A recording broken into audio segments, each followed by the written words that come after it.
I don't care how good you think the AI is. Machines should not be making life and death decisions about humans. I don't think anything's inevitable. But if we're going to live in a world of inevitability, then it's just a matter of time before humanity eliminates itself.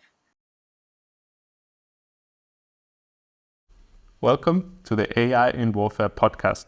I'm talking to Wendell Wallach today. Thanks so much for joining today, Wendell. Glad to be with you. We'll talk about AI in the military context and the ethical implications and questions that brings up. But as an introduction, let's first talk a little bit about you. You've written 2 books. I have both of them here. Well, you've written more books, but you've written 2 books on the topic. Your latest book is A Dangerous Master, where you talk about how we keep AI and technology in general, more generally, in human control. And then the book that is more directly or even more directly related to what we're talking about today is this one. It's called Moral Machines. Let's talk a little bit about you.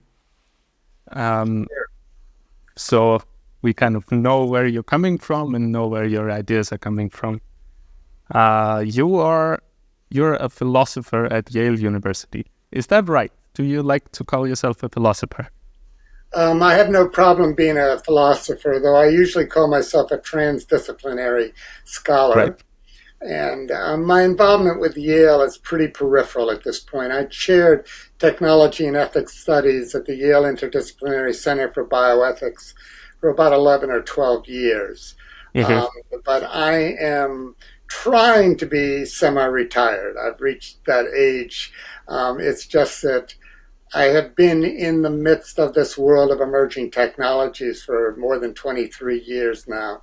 So I'm seen as one of the old timers, one of the leading lights of that subject matter. So I'm still trapped, shall we say, in trying to help shape the way in which we address this critical inflection point in human history.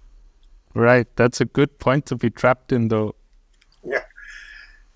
Well, I think many people my age would love to, have something that was so exciting and vital. I think so. I hope I will have that when I'm at that point. When you're working, what does your day look like? What does a philosopher do? Well, I don't think of myself as a philosopher or what Right. I do. I mean, I'm reflecting all the time. I've meditated for more than 50 years, so Really? I put a lot of energy into introspective work. So it's more like making connections. It's sitting down and doing some writing when I have, something I want to get out. In this present context, it's a lot of this. It's a lot of podcasts and online meetings and sometimes travel and giving keynotes at conferences or going to workshops which are sort of treated as experts workshops. So you get together maybe 12 to 15 people who have thought deeply about a subject, and you see if they can brainstorm together and work their way through some problem or some challenge, or just breaking down the subject matter so it's understandable. Right. And those are not just any forums you talk at. You gave testimony to the United Nations a couple of years ago, and so I've talked to the UN a few times. I've talked at CCW, which is a convention on certain conventional weapons, which isn't the UN, but it happens within the UN in Geneva, and that's where arms control agreements get settled on. So I was one of the early experts to testify in front of CCW. And I was among a small collection of people who very early on promoted that we need to put some limits on the use of lethal autonomous weapon systems, of weapon systems that can harm. So we probably set in motion the attention to that issue. I don't claim to have done that alone, but I may be, one of among maybe 50 or 100 people who put that topic on the world agenda. And that's sort of what I've done over 23 years. I've sort of been a gadfly trying to highlight what the next issues will be. When I first got into this topic, there may have been 200 people in the world who cared at all about emerging technologies.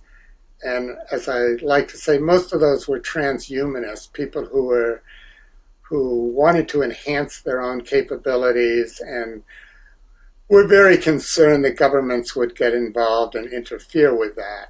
I'm not a transhumanist. I'm just somebody who recognizes that this is going to be a difficult period of history, and these new technologies are going to make it doubly difficult.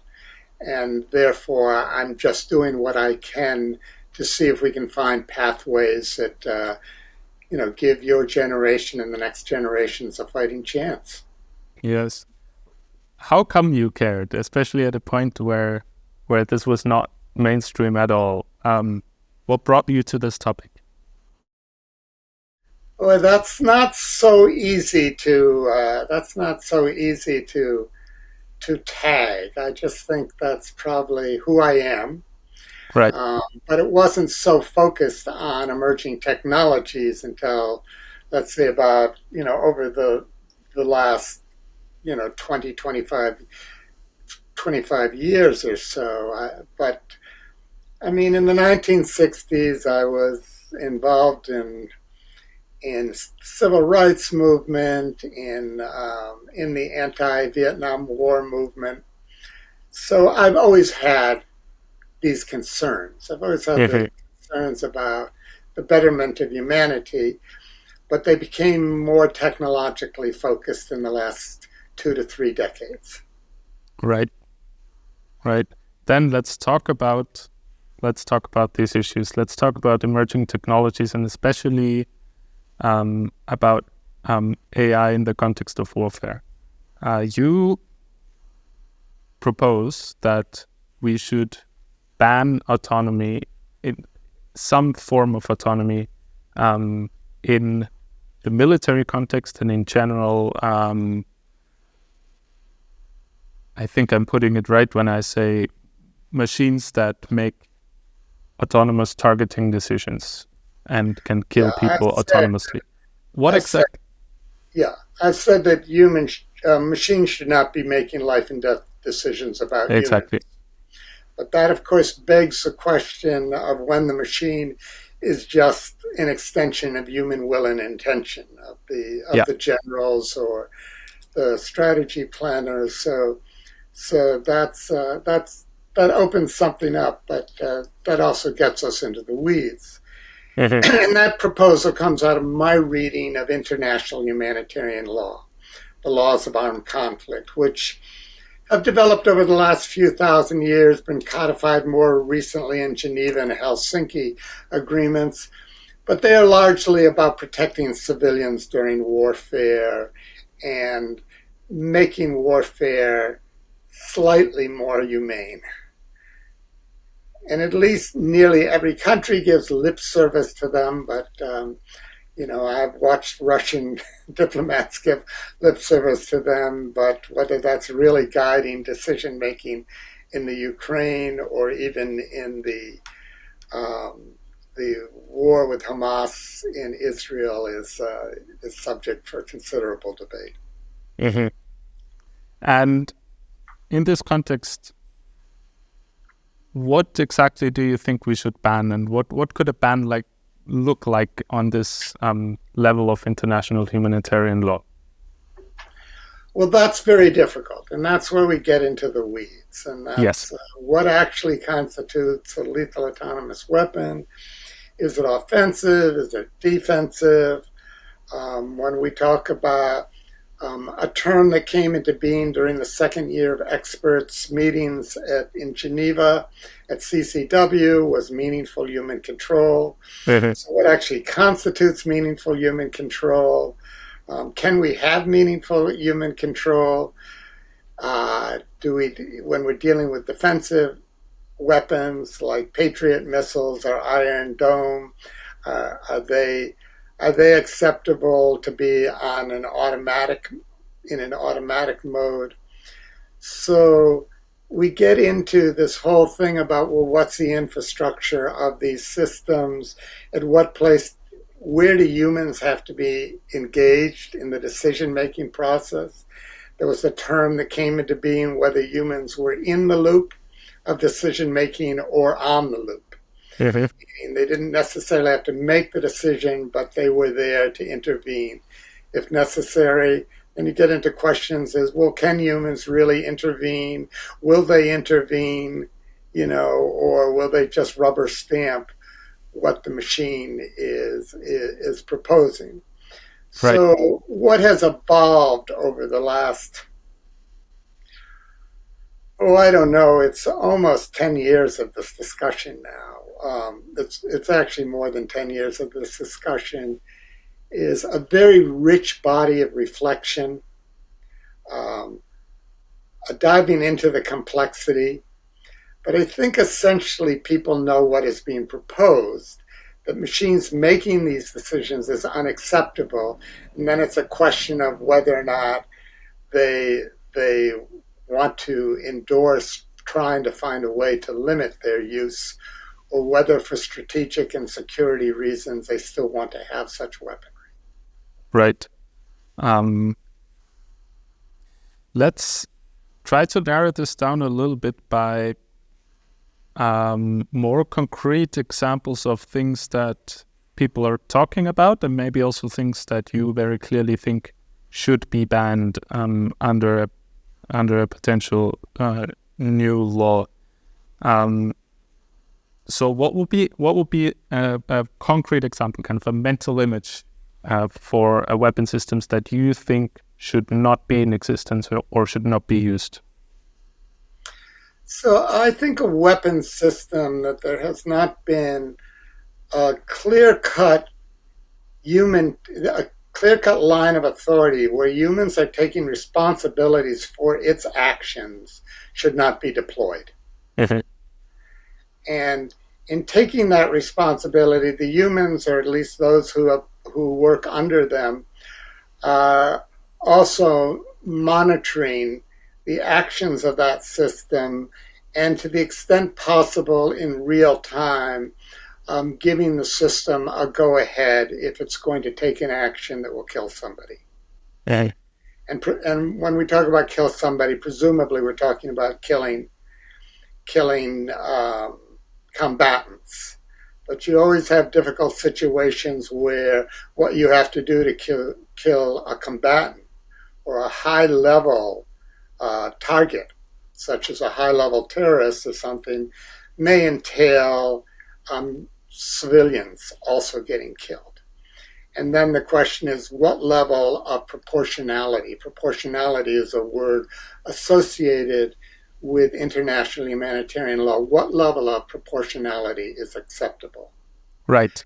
So I want a pathway defined in which the action of the machine is a clear extension of human will and intention. Mhm. And the human whose will and intention that is identified and is ready to take responsibility should something go wrong.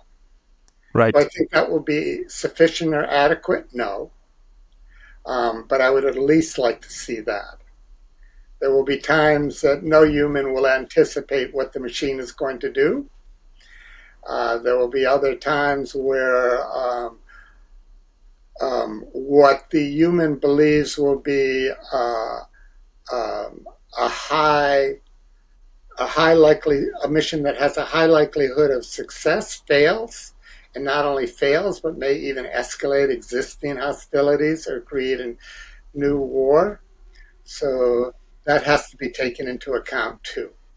Mhm. But whereby that may be acceptable when you're dealing with a munition that you know what the munition is and more or less what it's going to do. I think that's unacceptable if you leave some of the decision making to the machine itself. And let's be If clear, these are machines. They may have some right, degree of artificial intelligence in them, but these are machines, and to the extent they have artificial intelligence, that artificial intelligence may raise accuracy, but may also undermine the likelihood of taking an action which was not anticipated. right. So one of the things from what you're saying sounds like you would you would definitely not be in favor of is something like a system that can recognize an enemy attack or an enemy violating airspace or an enemy coming too No, close somewhere and then launch an I attack. guess I haven't been clear. I mean this.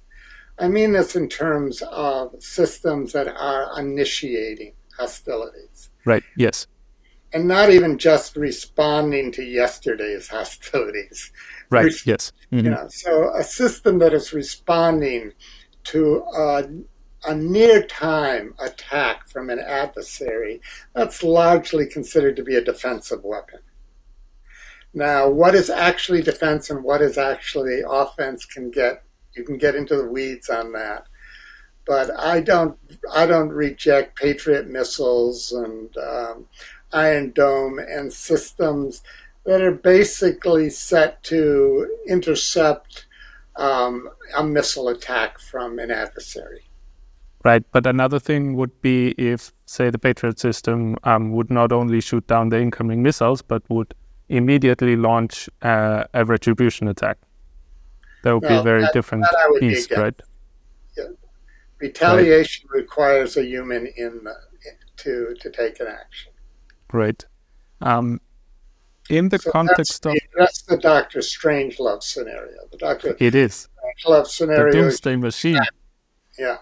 And no, I don't think that's acceptable to have a system that will automatically retaliate. um, Another thing that people are talking about is, especially now in the context of the Ukraine war, where what we see is trench warfare, but what we also see is very relatively inexpensive drones becoming extremely important in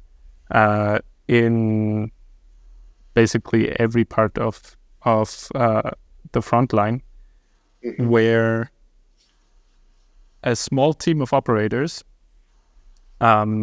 hidden somewhere close to the front line, armed with a drone, typically And usually the drone has a camera on it, so right, they've got some information. yeah, Whether the information is adequate enough Mhm. may be arguable. Whether right, the soldier has adequate context sensitivity when they're doing that. But Mhm. we've been launching stupid missiles for years with no yes, context sensitivity at yeah, all. So that's not largely what we're talking about here. What we're right, talking about here, um, those are not systems making their own decisions, and those are not unmanned systems by and large. So there is more and more evidence that perhaps unmanned systems, meaning there is no operator. right. So if we take this very concrete scenario one step further and say you have a drone that you give a very specific mission to. This is not figure out what to do, and if you find some military installation, make the decisions on proportionality, for example, on your own. But there's a drone you give a very specific mission to that would be fly into this area, and in this area, if you see people dressed in these uniforms, then you should attack them.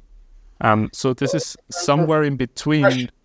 The question of drone is then you still can have a human in the loop. Right, but maybe What not you're always. So talking one, about is perhaps a human on the loop, with the drone once it's given its command can take a decision before. No, I would say the action requires human monitoring and in nearly all situations requires a human then giving the go ahead.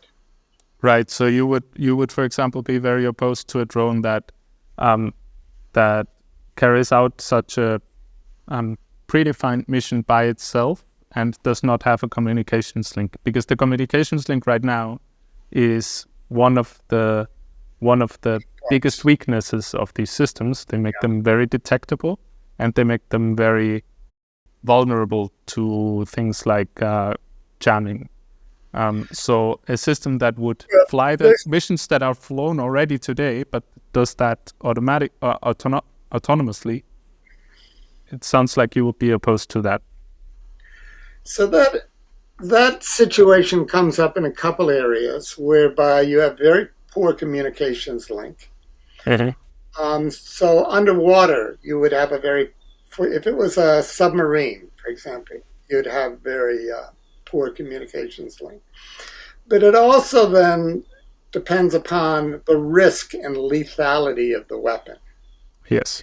It's one thing if you have a drone that is looking for a particular terrorist and has a very high degree of confidence that it has found that terrorist. And it's something else if you're talking about a drone that can drop a high powered munition. Yes. You know, so I don't think militaries are going to care what laws we put in place if they think they're dealing with, let's say, a terrorist leader and they have a weapon that is accurate and is likely to only take out that, even if they're wrong and it's a civilian and a civilian gets killed. So Mm-hmm. that's proportionality that's more or less accepted broadly within militaries. But that's very different than a high-powered munition that could be killing tens, if not hundreds, of civilians. Mm-hmm. So it matters a lot what kind of risks the weapon Kind of brings with risk. it. And risk Right. is usually determined by proportionality times impact. So Right. Yes. if you have a mission that you think is going to be 80% successful and its impact is going to be broad, that's much more risky than. But if you have one that has a 5% likelihood of success, but it's going to drop a nuclear weapon, Right. you understand, then even though it's only at 5%, the degree of risk is extremely high. So we get into this issue of what actually is a proportional response and what isn't. And one of the holes in international humanitarian law is that isn't really clarified very well. So we now have a universe where, a high targeted terrorist justifies taking out 100 civilians. I don't think that does justify Right. taking out 100 civilians, but that's one of the problems we have in terms of how do we make warfare more civilized. Mm-hmm. So a general or a strategic planner, if they think there's an 80% likelihood that their mission is going to succeed, they almost ignore that other 20%. Ignoring that other 20% can be quite foolhardy when you're talking about a lethal autonomous weapon system. Is that particular to autonomous weapon systems, though? Well, I mean, I think it's true for all weapon systems, but autonomous weapon systems, may act in ways that you never calculated in Right. your assessment of the proportionality of the decision. So unpredictability. Unpredictability, uncertainty. Do you think that And that unpredictability, uncertainty opens the door to um, to low probability events with high impacts happening more often. And that's Right. what we're most concerned with. I mean, Right. one wishes we were concerned with every civilian, you know, within, but that doesn't happen in war. The fog of war is very difficult. Mhm. So, and the military and political leadership are not going to go along with things that tie their hands, particularly when they think the survival of their state or their troops is at stake. Right. So probably when we're talking about international law, a good guideline is that um, we want them to be able to, well, we want them to actually be implemented, not just written down. So we should take these things into consideration, I suppose. So And that's where this outlawing systems that nations think that are vital for their own security seems not very fruitful. well, the nations aren't going to go along with it. That's been the problem Exactly. of getting a treaty, agreed upon in this particular category. Hmm. But then there are very real risks that are risks for the countries themselves, right? So, for example, when we talked earlier about systems that can retaliate autonomously, that is a very dangerous scenario. That if a state puts out a system like that, they're putting themselves in pretty grave danger They are, potentially. they are, because I mean, we've seen examples of this recently where high level targets have been killed in Iran.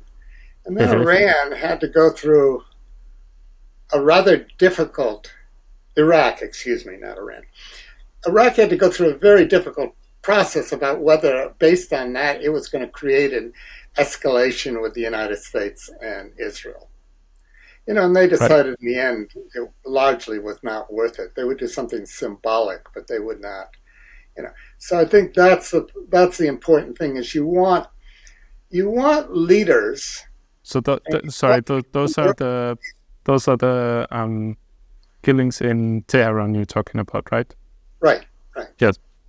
So, um, so that's a situation where you need an education where those who are deploying these weapons understand that these weapons can act in ways that they don't anticipate, Yes.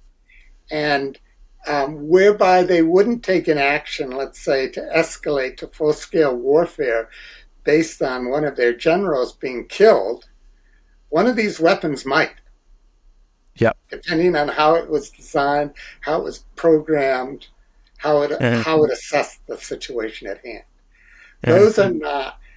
I don't care how good you think the AI is. AI does not have, and we're nowhere near AI having that kind of situational understanding. right. Um, Situational understanding is a very important point. I think one that you also talk about in your book, Moral Machines. You talk about top-down approaches and bottom-up approaches Right? to morality in machines. Can you talk a little bit about what you mean by those two? Sure. So a top-down approach is you know, whether you could do this or not. Let's just table that. I'm trying to make the concept clear. Right.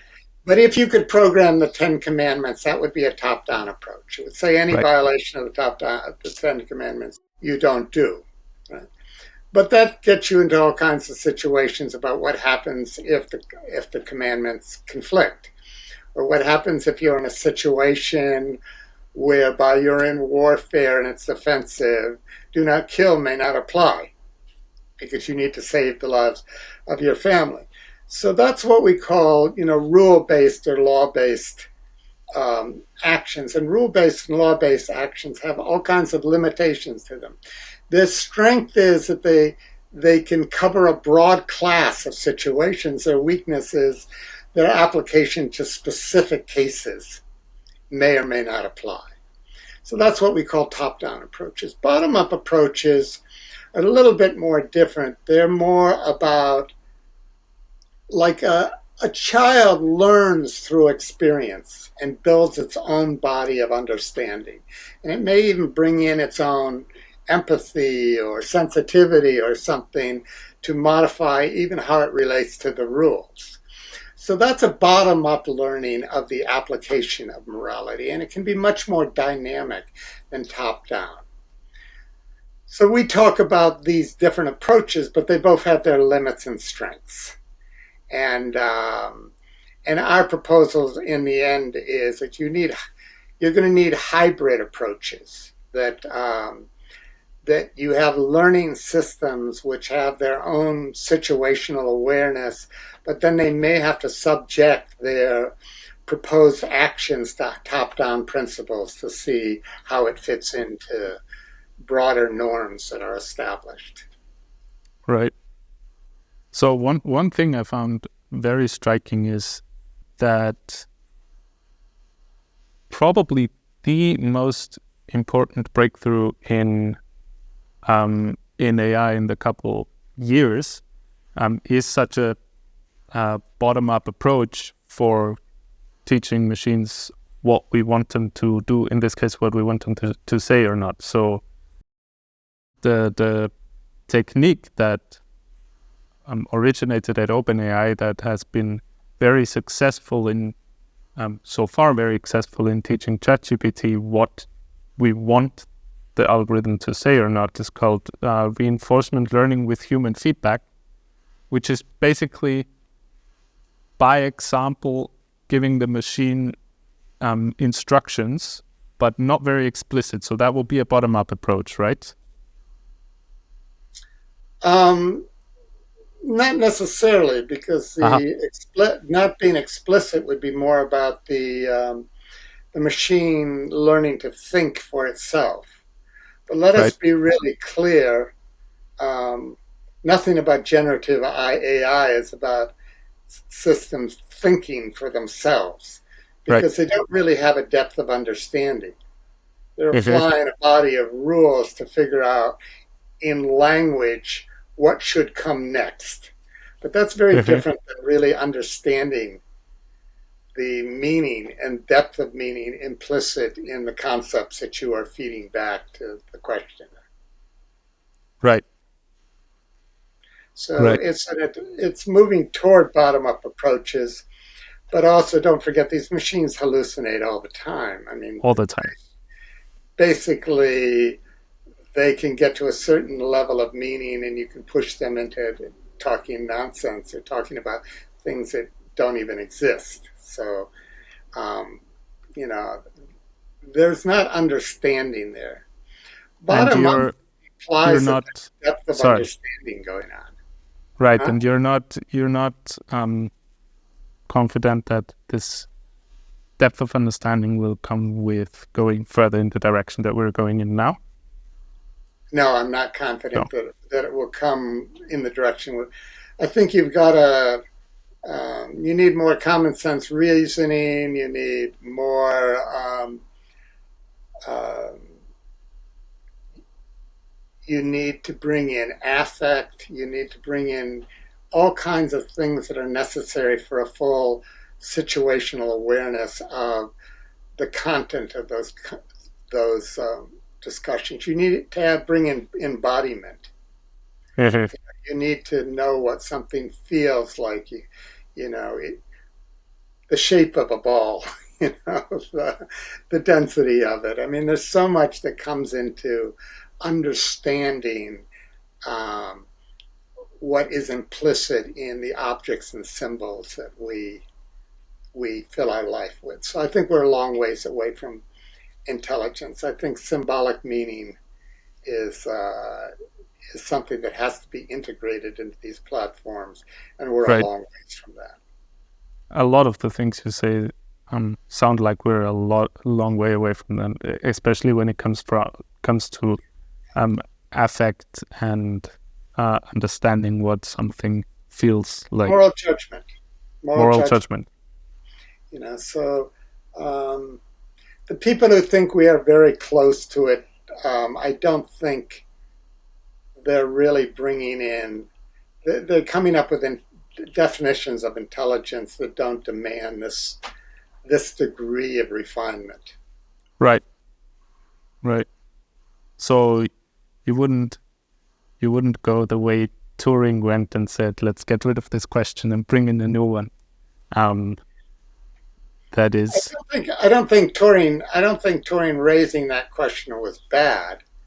Um, I think Turing the philosopher from the Chinese Room. I'm just Searle, blanking on, huh? Searle. Searle, John Searle.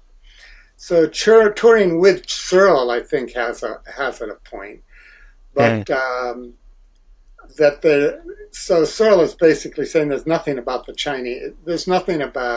Turing test that ensures understanding, yeah, and I think he's correct on that. Um, and it takes understanding away from the machine itself and puts it in the hand of those who are judging the machine. So we're all going to judge by our own criteria. right. By my judgment, these machines are very stupid. Mhm. There's no emotional intelligence, there's no common sense reasoning, there's no symbolic reasoning, there's no moral judgment. Mhm. To me, that's where wisdom comes from. That's the sauce that isn't there. And yet they perform remarkably on a vast array of tasks. Yes, yes. Not the ones I care about the most. Not the ones we care about the most. No. Do you think they could meditate? Not even close. Not even close. Exactly.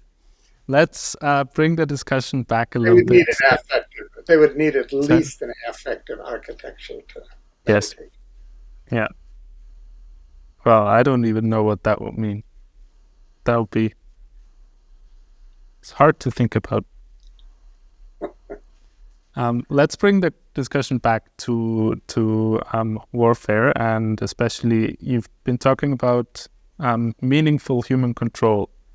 Um, we could add meaningful human control to stupid machines. Um, no, partly in parts very intelligent machines. What is meaningful human control, and how can we design machines that we have meaningful control over? Well, I think that's where it gets really difficult. That's where you get into some difficult engineering questions. That's where you get into different some difficult questions about what kind of training and depth of understanding of the technologies they're working with that those who deploy them have. Um, and that's what we're getting involved with various different projects. People have been trying to define meaningful human control for quite a few years. I'm part of the REAIM project that looks at that, and it's not easy because, in a certain sense, meaningful human control has never been there in, in the military, in the sense that you could deploy 100 cruise missiles, you Yeah. know, with very little understanding of the damage they're going to do at the other end. But you don't care because you just want to obliterate the other end. And that isn't really acceptable under international humanitarian law, but that doesn't mean that doesn't happen. So, meaningful human control, when you get down into the weeds, is going to be very difficult to work through. What it means in real time, what it means with different weaponry, um, what is the design of the weaponry, for example, what values you could build into the weaponry itself, so that it didn't act in implicitly harmful ways. So there's this whole life cycle for the weaponry and what is attended to at each stage of the life cycle, and whether, for example, the engineers building the weaponry are cognizant of the challenges that are going to rise on the battlefield when you have to deploy it. Mhm. So that's where the subject matter sounds simple, but isn't. You know, Right. it sounds simple to say no lethal autonomous weapons, and it's not just lethal; it's obviously weapons that can create bodily harm. Right. That, but when you start to think through what that would mean and how that would change military operations and how that would require a high degree of sensitivity and education of those who deploy these weapons, then you start to understand this is going to be extremely difficult. And as these weapons become more and more sophisticated, the chances are very high that corners will be cut. Right. Which And corners at do the you very think are most likely to be cut? Like, what kind of weapon system do you think will be there but shouldn't? I think weapon systems that are given a very specific target and basically told to take it out Right. with and they will be defined as and they won't wait for an okay from Yeah. somebody monitoring it with limited communications, or whoever gives the okay. It'll be perfunctory, and and more likely it won't even be there because they'll be concerned that that millisecond or half a minute or whatever it takes to give the command to go ahead, the missile might be taken out by your adversary. Yes. Or again, the communications link is a very weak element of systems Right. very often. And that will be the rationale for it. So I think that's where we're headed. I think the question is: are people like me being naive to even suggest this? And I would say no. I say um, humanity has to make warfare humane, more humane and less threatening Yeah. to our very existence. So, at the very least, what we are doing here is bringing to people's attention and to military leaders' attention the seriousness of deploying this kind of weaponry. And if that's all we're doing, so be it. But I think we can do quite a bit more, though I think I've come to understand the complexity of what's involved means they will never be, the use of these weapons will never be limited to my satisfaction. Right. I think one point in which these efforts certainly aren't naive is in bringing the attention to military leaders, but also technologists, that we need to be very careful about which kind of risks, like we want to know which kind of risks we expose other people or ourselves to, right? And there are significant risks. Maybe the decision afterwards is not taken in the way that And that, you would this, want or that other people would want, but at least being very conscious of the risk that is involved is an extremely important step. and this is the great danger with AI and autonomy, because you might just have introduce a little module into a control system. It could be for an electric grid, it could be for anything, um, traffic monitoring or something like that. And you could do it, but not be cognizant of the fact that this little module, under certain circumstances, will take an action that you had not understood, and it could have a high risk level to it. And Right. that's what concerns me very broadly here. So the spearhead issues are things like self-driving cars and lethal autonomous weapons, but the dangers are much broader than that. Yeah. And we are not putting in place adequate infrastructure to ensure safety, security, and the ability not to put in motion forces that will undermine societies in a manner that we had not wanted. And Yeah. that's the bottom line. We need to be much more aware. We need to put much larger investments into the safety and security of these technologies because they are comparable to something like electricity. It's not enough to just generate electricity.